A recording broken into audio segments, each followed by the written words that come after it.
almost feels like we are reliving the 1970s when everything was rationed, said Zahra Sain to CNBC News. Zain is a small food business owner from the capital of Colombo. Her daily life has become a struggle for most of the Sri Lankans as the price of many basic food items have skyrocketed due to the limited supply. Sri Lanka has 2.2 crore population, out of which majority are Sinhala and then followed by the Tamils. In 2009, Sri Lankans they defeated the Tamilians in the long-lasting LTT war. This paved a way for the huge tourism sector and it contributed around 11.5% GDP to the government.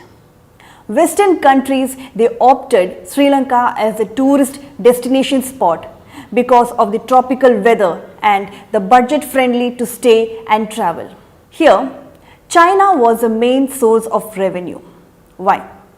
Sri Lankans used Chinese weapons to defeat LTT war and this opened a platform for the Chinese to influence on Sri Lankan government.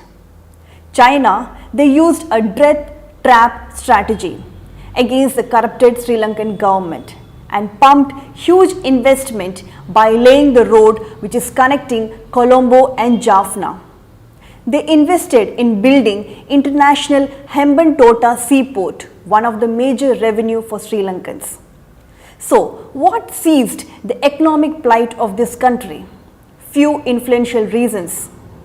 The bomb blast in 2019 at the time of the Easter, they stopped tourism and their GDP dropped to a large volume. Here China again plays the key role in manufacturing all the small to huge products. For example, from kids toys to automobile industry. In airline industry, several parts of Emirates and Airbus 380 are exported from China.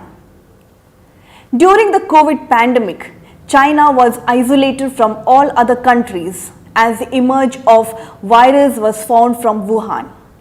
They stopped the business of China with other countries. America and China had a business of $500 billion. This dropped to 1/4. China, being the capitalist country, they invested in the foreign projects in Dubai. Then the Silk Road, which is connecting to Germany via Gwadar port in Pakistan.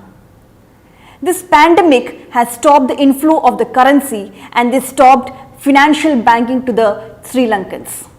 Another reason, the Rajpaksha family, who has corrupted the governance of the country and gained financial benefits. The family politics brought in huge corruptions among the government. The government was given the wrong advice on neglecting the fertilizer and use only the organic fertilizer for the crops. This advice dropped the production of the crops to 20%. Then, the massive external debt since 2010. This is not an end to Sri Lankans. They have even the wide future as they possess water on the 4 sides. They can manufacture hydroelectric power, but their negligence to work consistently for better output is nil.